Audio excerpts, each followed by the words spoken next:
चाहे कोई local fun run हो या फिर दुनिया के सबसे बड़े गेम्स, हर कामयाब स्पोर्टिंग इवेंट के पीछे होता है एक बिल्कुल साफ, एक दमदार ब्लूप्रिंट। यही है वो कामयाबी का राज जो किसी भी उलझन को एक शानदार मुकाबले में बदल देता है। तो चलिए इसी में जरा और गहराई से उतरते हैं। अब सवाल ये है कि भला ओलंपिक और एक स्कूल के स्पोर्ट्स डे में क्या एक जैसा हो सकता है? सुनने में तो दोनों में जमीन आसमान का फर्क लगता है ना? पर मजे की बात यह है कि दोनों की कामयाबी का राज एक ही है, एक मजबूत मैनेजमेंट का ढांचा। मतलब छोटे से छोटे काम से लेकर बड़ी प्लानिंग तक नियम बिल्कुल वही रहते हैं। तो चलिए आज इसी ढांचे की एक एक परत को खोलकर समझते हैं। किसी भी अच्छी प्लेबुक की शुरुआत हमेशा बेसिक्स से होती है। मैदान में उतरने से पहले खेल के नियम तो समझने ही पड़ेंगे, सही कहा ना? तो सबसे पहले यही जानते हैं कि ये इवेंट मैनेजमेंट आखिर है क्या चीज़। इसको न सिर्फ एक काम समझने की भूल मत करिएगा। स्पोर्ट्स इवेंट मैनेजमेंट एक पूरा का पूरा सफर है। ये उस पहले आइडिया के आने से शुरू होता है और खेल की आखिरी सीटी बजने के बाद भी चलता रहता है। ये हर एक कदम को बड़े सलीके से संभालने की एक कला है। और ये पूरी प्रक्रिया टिकी है मैनेजमेंट के इन 5 मजबूत स्तंभों पर। सबसे पहले है प्लानिंग, यानी योजना बनाना कि भाई लक्ष्य क्या है। फिर आता है ऑर्गेनाइजिंग, मतलब कौन क्या काम करेगा ये तय करना। इसके बाद है स्टाफिंग, सही काम के लिए सही लोगों को लाना। फिर आता है डायरेक्टिंग, यानी पूरी टीम को एक साथ लेकर चलना, उन्हें लीड करना।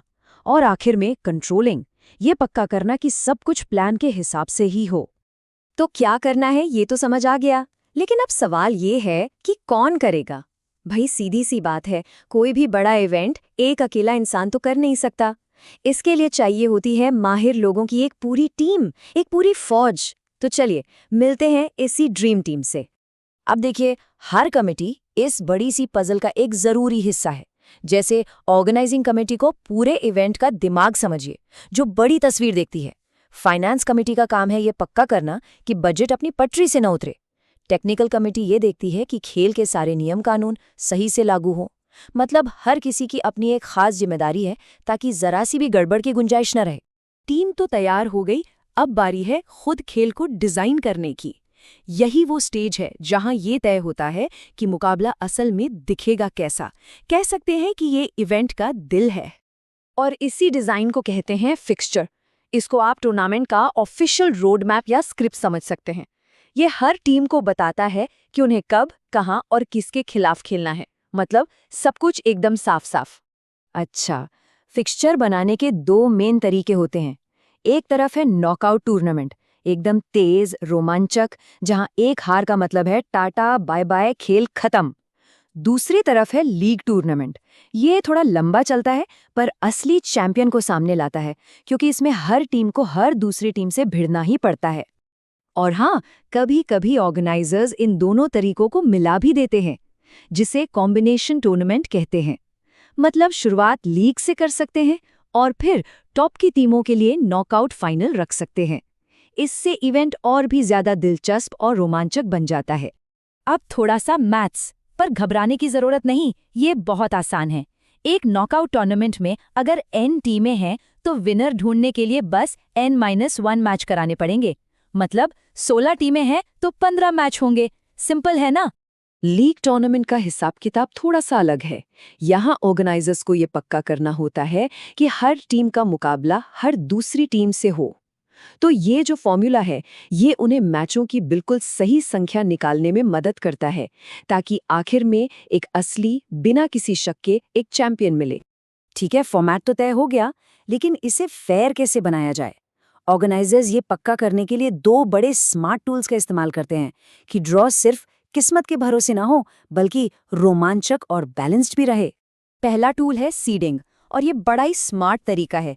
इसमें ऑर्गेनाइजर्स जानबूझकर सबसे मजबूत टीमों को फिक्सचर्स में अलग-अलग जगह रखते हैं। ऐसा क्यों? ताकि वो टूर्नामेंट की शुरुआत में ही एक दूसरे से भिड़कर बाहर ना हो जाएं। नतीजा ये होता है कि टूर्नामेंट का रोमांच बना रहता है और फाइनल में एक जबरदस्त टक्कर देखने को मिलती है। दूसरा टूल है बाय। इसका इस्तेमाल तब होता है जब टीमों की संख्या 2 की पावर में नहीं होती, मतलब 2, 4, 8, 16 जैसे नहीं होती। तो एक बाय किसी एक टीम को पहले राउंड में एक तरह का फ्री पास दे देता है ताकि पूरा ब्रैकेट बैलेंस हो जाए। ये मैथ्स के हिसाब से ज़रूरी है ताकि आगे का टूर्नामेंट एकदम स्मूथ चले। तो सवाल ये उठता है कि आखिर कितने बाय देने हैं। भाई, इसके लिए भी एक फॉर्मूला है।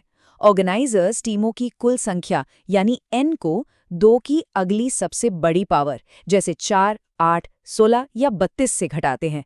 ये एक छोटी सी ट्रिक है जिससे ये पक्का हो जाता है कि दूसरे राउंड से टूर्नामेंट का स्ट्रक्चर एकदम परफेक्ट हो।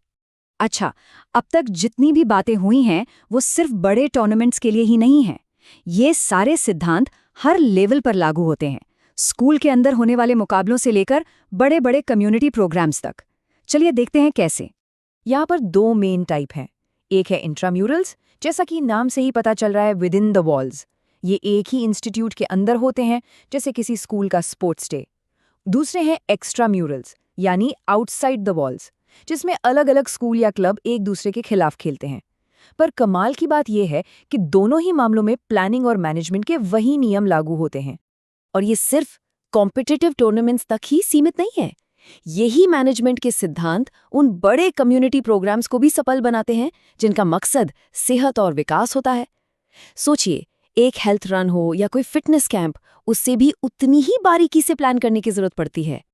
तो कुल मिलाकर बात इतनी सी है, इवेंट चाहे वर्ल्ड कप जितना बड़ा हो या मोहल्ले के पार्क जितना छोटा, कामयाबी का फॉर्मूला एक ही है। एक दमदार प्लान, एक समर्पित टीम और एक बिल्कुल साफ ढांचा।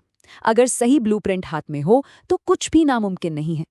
और जाते जाते एक सवाल, हमने देखा कि ये ब्लूप्रिंट खेलों के लिए कितना जबरदस्त काम करता है, पर क्या प्लानिंग, ऑर्गेनाइजिंग और एग्जीक्यूशन के इन्हीं सिद्धांतों का इस्तेमाल दूसरे कम्युनिटी इवेंट्स जैसे कि कोई म्यूजिक कॉन्सर्ट, कोई त्योहार या कोई सोशल कैंपेन को बेहतर बनाने के लिए किया जा सकता है? इस बारे में सोचिएगा जरूर, क्योंकि संभावनाएं वाकई में अनंत हैं।